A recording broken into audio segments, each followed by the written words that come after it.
Olá, estamos começando a nossa live de hoje. Agradeço a todos vocês, aos 549 mil inscritos no meu canal, e sempre digo, se você gosta do conteúdo do canal, das lives, das entrevistas, da perspectiva que nós apresentamos no canal, indica uma amiga, um amigo. É fácil, o blog do Vila, Marco Antônio Vila, fala para ativar as notificações, colocar like no que vocês gostarem e usar como vocês bem fazem a página dos comentários. Lembra das entrevistas? Temos as últimas entrevistas postadas com o prefeito de Belo Horizonte, Alexandre Calil, temos com a economista Laura Carvalho, temos com Domingos Alves, especialista na área da Covid-19, né? E temos várias entrevistas que vamos postar aqui ao longo agora da próxima semana, sempre com a perspectiva de uma reflexão crítica sobre o que está ocorrendo no Brasil e apontando caminhos para sair dessa terrível crise que nós estamos vivendo. Lembro também que no Twitter vocês podem me acompanhar pelo Vila Marco Vila e no Instagram pelo @MarcoAntônioVilaOficial. E por fim, lembro que na plataforma www.cursosdovila.com.br, lá vocês encontrarão todas as informações sobre os 3 cursos que estamos oferecendo, ou seja, História da Ditadura Militar no Brasil, 64 a 85, muito importante, inclusive, para o tema que nós estamos discutindo hoje na live, História Política das Constituições Brasileiras, das 7 Constituições, e o que é fascismo, que também serve para um diálogo para a live de hoje. Vocês encontram todas as informações sobre os 3 cursos na plataforma www.cursosdovila.com.br. Bem, passei por todos os jornais, revistas, mas o que eu quero lançar à luz, uma reflexão para trocar com vocês essas impressões, é sobre uma entrevista, vamos chamar assim, do Jair Bolsonaro para o seu filho Eduardo Bananinha, né, Bolsonaro, no canal do Bananinha, né, que supostamente é deputado federal por São Paulo, apesar de não morar em São Paulo, mas isso é uma outra questão, e durante 46 minutos e 46 segundos foi postado ontem à noite, e eu, porque eu tenho uma dívida com vocês, sou obrigado, claro que não é gostoso assistir, né? Assisti e fiz as minhas anotações. E fiz por quê? Porque é grave tudo que foi dito. Há uma sucessão nos últimos dias, e eu tenho apontado isso, né, no decorrer dos últimos 7 dias, de sucessivos ataques que o Bolsonaro tem feito às instituições, à Constituição. Ele tem atacado o Supremo Tribunal Federal, o Congresso Nacional, as liberdades democráticas de forma sistemática, em especial a liberdade de imprensa. Tem atacado e não tem recebido, a não ser nesse espaço, resposta devida, né? Resposta devida. Veja que o comentário que eu fiz na sexta-feira sobre a live que ele fez na quinta, os ataques violentos que ele fez ao Supremo Tribunal Federal, inclusive ao ministro recém-aposentado Celso de Mello. Coisas de injúria, calúnia, difamação. E a jornalistas, e não tenho, a minha preocupação, insisto, encontrado resposta. E por quê? Porque a prática dele como parlamentar, especialmente os últimos 28 anos na Câmara dos Deputados, ele fez isso também, ele foi atacando, solapando as bases do Estado Democrático de Direito e não teve a resposta devida, porque se tivesse, ele teria sido cassado como deputado federal por violar a Constituição e estaria inclusive ter sido preso, certamente, porque ele defendeu tortura, ditadura, assassinos, né, teve relações com crime organizado, tudo isso teria levado ele à prisão. Ele certamente, nesse caso, evidentemente, obviamente, não teria sido candidato a presidente em 2018. Então, tratar dessa forma neofascista e neonazista como o Jair Bolsonaro é a mesma coisa que a Alemanha fez nos anos 20 e 30 com Adolf Hitler e a Constituição de Weimar de 1919. Ou seja, você não vai dando importância, acha que é uma brincadeira, algo que não tem relevância, ao contrário. Ele vai com isso conspirando contra as instituições, como Hitler fez na Alemanha. Bolsonaro, e aí guardadas sempre as devidas proporções históricas, está fazendo isso no Brasil, porque Bolsonaro é neofascista e neonazista sem eu saber, e eu sempre digo, ainda bem, porque ele não leu Rosenberg, não leu Hitler no caso do nazismo, não leu Gentili, não leu Mussolini no caso do fascismo, mas as suas ações sistemáticas de solapar as bases da democracia, das liberdades, da Constituição, oposição tem fortes características, algumas delas neonazistas e outras neofascistas. Por exemplo, na entrevista ao Bananinha. Vamos lá então. Nos 46 minutos é um amontoado de sandice, de bobagens, né, de ignorante, é gente ignorante, muito ignorante, que tem um orgulho da ignorância, porque hoje assim, tem setores no Brasil, gente que nem posses, recursos, dinheiro, que fala assim, eu sou ignorante, e daí? Né? E frações das classes médias em que também tem orgulho da ignorância, porque tendo Bolsonaro na presidência, evidentemente que esse orgulho é muito fácil de exaltar. Ele começa a criticar o STF as medidas restritivas, que ele diz, eu não tomei essas medidas restritivas da circulação das pessoas durante a Covid-19. Foi uma decisão das prefeituras e dos governos dos estados, das 27 unidades da federação. E isso tem a ver com o Supremo, isso não tem a ver comigo. Quer dizer, implicitamente já tem uma ideia de que se teve algum ônus econômico por essas medidas, isso não é com ele, mas é com o Supremo Tribunal Federal, sem dizer que essas medidas que foram tomadas de forma corajosa por prefeitos e governadores, é uma das razões explicativas que nós não alcançamos, e já estamos em 187 mil óbitos, nós poderíamos ter chegado a 500 mil, se aquelas medidas de distanciamento social que impedem a circulação do vírus, porque não temos, como não temos até o momento, esperamos logo ter, a vacina, o processo de vacinação. Quer dizer, veja como ele confunde as questões, e isso é típico do discurso neofascista, neonazista, né?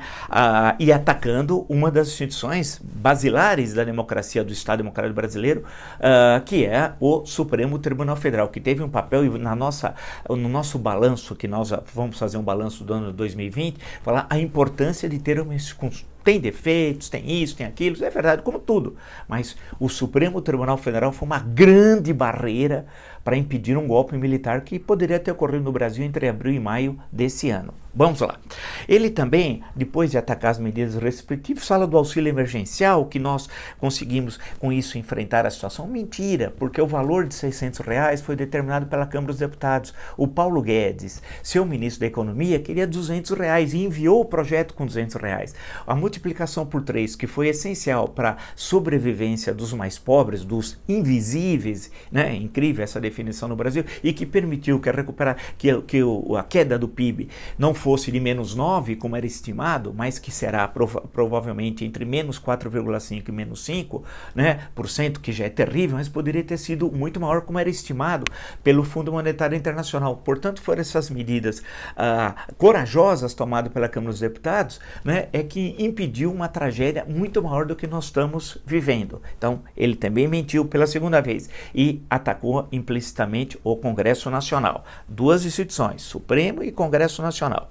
Vamos em frente. Ele diz que o Brasil saiu bem da pandemia. Palavras literais. O Brasil saiu bem. No verbo no passado, não. O Brasil está em plena pandemia. O país não saiu da pandemia, não tem nem nada positivo. Já são 187 mil mortes e 7.200.000 infectados. É a segunda marca no mundo, portanto, não tem nada de positivo do que foi feito pelo governo federal em relação ao combate à Covid-19, né? E ele diz que o tratamento precoce que ele defendeu deu certo. E aí ele começa a dissertar outra vez, veja a obsessão, sobre a hidroxicloroquina, que ele descobriu quando ele foi ver o que aconteceu na África subsaariana em relação à malária. É um absurdo, ele continua delirando. Inclusive, não sei se ele está bem, se ele está realmente no seu pleno estado mental, porque é estranhíssima a forma como ele fala. E outras coisas que eu tenho detectado, mas mais à frente eu vou retomar em outros encontros, né? Um comportamento um pouco estranho dele. Bem, aí ele diz, expressão dele, que o tratamento precoce foi a chave do sucesso. Como é possível falar em chave de sucesso se o Brasil no mundo é o segundo país em número de óbitos, 187 mil até o momento, e nós estamos disparando, a situação é muito grave, né? E 7.200.000 infectados. Bem, aí ele resolve atacar a vacina. Sim, resolve atacar a vacina, né? E ele está com isso atacando todo o conhecimento científico brasileiro. Primeiro ele ataca as instituições, Supremo e Congresso Nacional. Depois ele ataca o conhecimento científico e joga dúvidas na população, né? Dizendo, se tiver um efeito colateral. E aí solta a seguinte frase: breve vocês ficarão sabendo. Do quê? O que ele sabe sobre a vacina que nós não podemos saber entre os 212 milhões de brasileiros? Perceba como ele conspira sistematicamente o Brasil. Eu desafio o elemento Jair a dizer o seguinte: breve ficarão sabendo do efeito colateral. Mas o que ele sabe que nós não sabemos? Vamos seguindo em frente. Observe, então ele sabe de alguma coisa que nós não sabemos sobre a questão da vacinação. Breve ficarão sabendo. Se ele sabe de uma informação que coloca em risco a vida dos brasileiros e não diz, ele está cometendo um crime. Ele está cometendo um crime, não é verdade? Então, ele tem de apresentar para nós. Veja a loucura que nós temos na presidência da República. Esse homem é um perigo para o país. Esse homem é um perigo, porque ele diz que sabe de algo sobre a vacinação, sobre as vacinas, não sei sobre todas ou algumas delas, que coloca em risco a vida dos brasileiros e não diz o quê? Diz que breve vocês ficarão sabendo. No meio desse universo de loucura, né, que marca o Bolsonaro e sua caterva, o Bananinha resolve perguntar sobre, e estava com uma camiseta com um clube de tiro de Santa Catarina, sobre armas, né? E aí começa a falar do assalto de Criciúma, né? Do assalto de Criciúma. E aí o Bolsonaro disserta sobre assalto. Aí é uma coisa absurda. É absurda, porque é pior do que botequim, depois da 24ª cerveja. Ele diz o seguinte: olha, se tivesse todo mundo armado, a população de Criciúma, os assaltantes poderiam dos prédios alvejar os assaltantes. Anotei. Quer dizer, você imagina Bang Bang, parece aqueles filmes do Velho Oeste americano. É uma loucura. Quer dizer que a ação que ocorreu dos assaltantes ocorreu porque não tem trabalho de inteligência da polícia, né? Não tem um trabalho de distribuição correta dos contingentes, de treinamento. É isso, né? Isso ocorreu por causa desses fatores e não porque a população não está armada. Ou seja, ele transfere aquilo que é do poder público para a ação privada. Vocês estão entendendo? Ele não consegue entender o beabá do significado que é Estado, né? E a resistência, portanto, se daria pela estrutura estatal, um trabalho de inteligência da Polícia de Santa Catarina, né? Uma distribuição dos contingentes, um treinamento, é o mínimo, e não pela ação privada de indivíduos que dos prédios estaria alvejando, segundo ele, os assaltantes. Seguindo, ele diz, portanto, eles chegam à conclusão que deve-se democratizar as armas. Deve-se democratizar as armas. Bem, no meio dessa loucura, ele diz o seguinte, aí um ataque ao parlamento. O que depender de mim, para democratizar as armas, eu faço, mas tem o parlamento. Percebe? Tudo que ele quer fazer tem um obstáculo. O obstáculo é a Constituição. É o Supremo Tribunal Federal, é o parlamento, e assim por diante. Vamos lá. Aí ele resolve falar, e o Bananinha, que é um sujeito patético, que falsamente mora em São Paulo, né? Ele começa a dizer que Alagoas, resolve falar de Alagoas. Né, que ele recebeu um comunicado de um sujeito lá de Alagoas e que a taxa dos homicídios em Alagoas é muito alta e é o país que tem menos, é o estado que tem menos armas. Então ele faz uma relação entre alta taxa de homicídio e poucas armas da população. Ainda bem, porque se tivesse mais armas, seria mais homicídios, porque as armas vão para os bandidos. E aí ele diz que um parlamentar lá teve a seguinte solução: ICMS menor para importação de armas para Alagoas. É bom lembrar que quem cuida de questões de comércio de importação e exportação é o Congresso Nacional, que deve dissertar sobre isso, e não a Assembleia de Alagoas. Primeira coisa, ele nem sabe falar Alagoas, o Bananinha. É um negócio, ele fala assim, vocês aí do Alagoas, você que é do Alagoas, é inacreditável a ignorância pantagruélica da família Bolsonaro e da caterva que está no poder. Você é do Alagoas. Aí, você é do Alagoas. Meu Deus, nessa hora eu me lembrei até do Graciliano. E aqui tem os relatórios, os dois relatórios célebres, quando ele foi prefeito de Palmeira dos Índios. É um negócio assim, inacreditável o que nós estamos vivendo.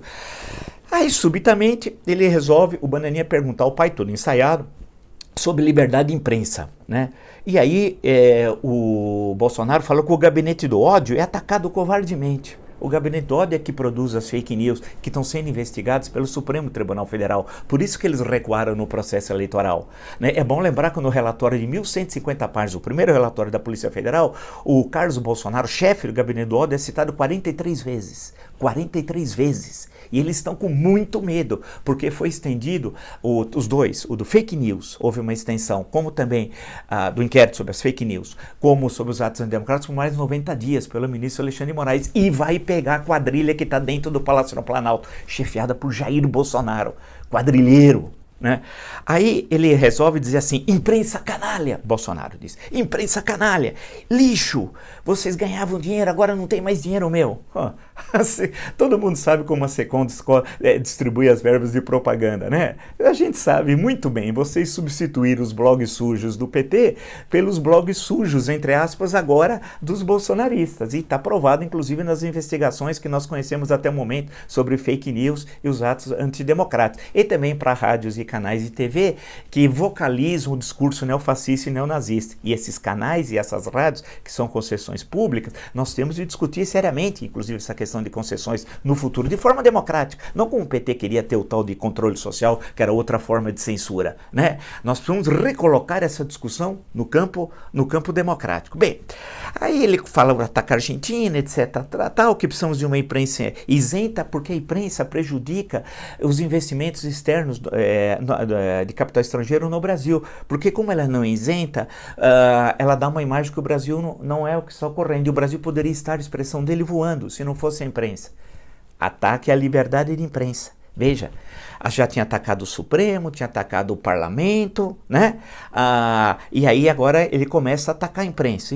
Isso numa live de 46 minutos, repetindo o que ele vem dizendo sistematicamente nos últimos dias, apontando para o confronto que ele vai ter com as instituições, como eu estou prevendo, e como ele já tentou confrontar e perdeu porque o Supremo Tribunal Federal teve a coragem republicana de enfrentá-lo. Lá em maio, abril, maio, naquele momento, né, em que ele dá um passo atrás com a prisão do Queiroz, mas também porque as instituições reagiram. Isso já em junho. Bem, aí resolve falar uma série de outras bobagens, tal, que ele tem muita coisa em segredo que ele não pode dizer, eu não posso externar, a imprensa vai usar contra mim. O que ele sabe de segredo? Sabe por quê? Ele tem uma BIM paralela. O ABIN-Gate, em qualquer momento da história do Brasil, teria sido aberto imediatamente uma CPI. A Agência Brasileira de Informações que sucedeu o trágico Serviço Nacional de Informações extinto pelo governo Fernando Collor em 1990, tem um setor lá que é dele, pessoal. E lembre-se a reunião de 22 de abril, quando ele disse que precisava ter um serviço de informações dele. Quer dizer, a BIM não serve a ele, serve ao Estado brasileiro. Mas ele queria um dele e ele tem. E ele tem. E isso é gravíssimo. Isso é gravíssimo. Isso pode levar a um impeachment. Pode levar ao impeachment, registre. Mas a imprensa vai usar contra mim, eu não posso externar, tenho muita coisa em segredo, né? E aí diz lá que a pandemia está chegando ao fim, a pressa da vacina não se justifica, ele insiste nisso, ele quer mais mortes, E aí o Bananinha pergunta sobre a Adélio Bispo. E ele diz, bem, eu não preciso dizer mais nada, o Bolsonaro, não preciso dizer mais nada sobre o inquérito, porque foi feito por Sérgio Moro, ataca Sérgio Moro, né? Mas o Adélio Bispo, ele tem a visão conspirativa, é um homem doente, Quando é que o Brasil vai acordar que um psicopata não pode ser presidente da República? Ele diz assim, ele agiu com mais gente, anotei, foi uma tentativa de assassinato por interesse político. De gente de dentro e de fora do Brasil. Ele não consegue provar nenhuma das 3 afirmações. Inclusive a própria Polícia Federal arquivou a investigação. Ele faz 3 acusações sem nenhuma prova, que a própria Polícia Federal não encontrou. Que ele agiu com mais gente, não há nenhuma prova sobre isso, que foi uma tentativa de assassinato por interesse político, idem e bidem, né? E gente de dentro e de fora do Brasil, também. Ou seja, perceba, ele tem, claramente, ele é um sujeito que merece tratamento, mas fora da presidência da República, não como no exercício da presidência. Ele faz 3 acusações e não tem uma comprovação, e a própria Polícia Federal arquivou o processo. Por quê? O inquérito, melhor dizendo, porque ele não agiu como agente, agiu solitariamente. Tentativa de assassinato de interesse político, veja o vídeo do Adélio Bispo falando, né? E gente de dentro e de fora do Brasil, ele não tem uma prova, né? E aí diz assim, não leiam jornais, volta a atacar a imprensa, né? E aí começa a falar do voto impresso, e que só não foi adotado porque o STF disse que é inconstitucional, disse ele. E eu não confio no sistema eletrônico. Quer dizer, atacou o Tribunal Superior Eleitoral e atacou o Supremo Tribunal Federal. E ninguém reage. Agir dessa forma é um perigo, insisto. Durante 30 anos, ele como parlamentar, especialmente 28 como deputado federal, ele solapou as instituições e não foi levado a sério. Teria de ter seu mandato cassado, né, ter sido processado pelas violações à Constituição e ter ido para a cadeia. Não foi. Ele terminou, ao invés da cadeia, no Palácio do Planalto. Mas a última parte da entrevista é a pior de todas. Vamos a ela. Aí a pior parte, né? Ele diz, o Bananinha, que no final das suas entrevistas sempre alguém indica um livro. Na verdade, ele trouxe o livro, o Bananinha, A Verdade Sufocada, do coronel Carlos Roberto Brilhante Ustra. Um torturador, um assassino, um homem covarde que enxovalhou a farda do exército. Né? Chefiou o DOI-CODE aqui em São Paulo, na Rua Tutóia, durante 4 anos. É um assassino. Torturou dezenas de brasileiros, assassinou dezenas de brasileiros, né? Desapareceu com corpos. Portanto, é como se fosse um nazista, né? Só que em menor proporção, porque se ele tivesse mais condições, ele estaria querendo transformar certamente a região da Rua Tutóia num campo de Treblinka, de Auschwitz. É um assassino, um neonazista, um covarde, como todo torturador, né? Esse torturador, esse assassino, foi condenado em primeira instância aqui em São Paulo por ter assassinado em 1971 o jornalista Luiz Eduardo Merlino, né? Porém, a decisão em segunda instância da Justiça de São Paulo foi unânime no entendimento, não do mérito, mas da extinção do processo por considerar que houve prescrição da ação. Segundo o TJ de São Paulo, se passou um prazo superior aos 20 anos previsto no Código Civil. Né? O assassinato foi em 71, 20 anos seria 1991. Essa é a interpretação do TJ sem entrar no mérito, perfeita, a questão é a extinção pela prescrição da decisão na primeira instância, né? De um dos tantos processos que corriam contra o Ustra, o assassino Ustra. No caso, ele assassinou Luiz Eduardo Merlino. Por exemplo, foi assassinado no DOI-CODE também, e ele fala no livro, em geral, do esquema de repressão, não só quando ele foi chefe do DOI-CODE, o Ustra. Foi assassinado em 75, em outubro, 25 de outubro, foi assassinado o jornalista, diretor de jornalismo da TV Cultura, Vladimir Herzog. Foi assassinado. E aí montaram aquela farsa, que depois foi a própria Justiça Paulista desmentiu com condenações, do suicídio de Herzog, que nunca, ele foi, entre aspas, suicidado, ele foi assassinado como outros brasileiros no DOI-CODE, no triste DOI-CODE, né? Então, e ele transforma o Bolsonaro, quando está comentando o livro, né, que ele não leu, evidentemente, mas ele foi feito um resumo daquela barbárie, né, que ele chama o Ustra de Honra e Memória de um Grande Brasileiro. O livro honra a memória de um grande brasileiro. Quer dizer, um assassino, um torturador, condenado pela justiça, é considerado para ele, pelo Bolsonaro, um herói, violando a Constituição. Vamos recordar? O artigo 5º, inciso 3, diz assim: ninguém será submetido à tortura nem a tratamento desumano ou degradante. Mais uma vez, ele está violando a Constituição.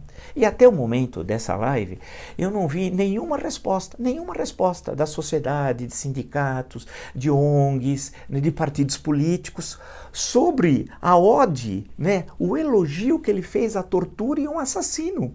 Todo mundo em silêncio. É porque é domingo? Será que é? Claro que não, né? A política se faz todos os dias.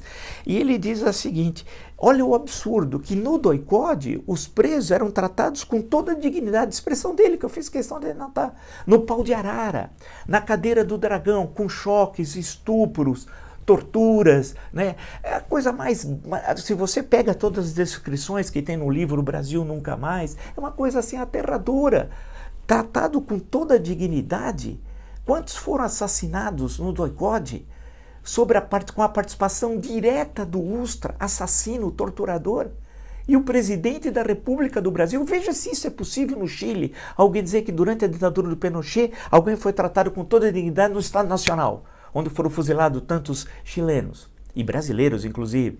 Ou na Argentina, o presidente da Argentina dizendo que durante a ditadura do Videla, né, foram todos muito bem tratados nas prisões, né, da Marinha, do Exército ou da Aeronáutica. Ninguém teria coragem. Ele fala isso e não encontra resposta por parte da sociedade. É inacreditável, ele exalta a tortura. Aí diz, todos foram tratados com dignidade. E aí resolve, depois de falar sobre tudo isso, defender a tortura, né, a transformar em herói um assassino, eles resolvem fechar a entrevista. Eu usando expressões que eu não vou falar aqui, porque expressões baixas, palavrões dignas de um marginal, e ele é um marginal, porque ele vive, Bolsonaro, à margem da lei, e quem vive à margem da lei é marginal, perfeito? Né? Não vamos tergiversar, buscar uma expressão amena, que ele está cometendo ilicitudes, não, ele está cometendo crimes. Ele defendeu a tortura, exaltou a tortura. Disse que num centro de tortura onde lá foram torturados dezenas de brasileiros e assassinados dezenas de brasileiros, eles eram tratados com toda a dignidade. É inacreditável.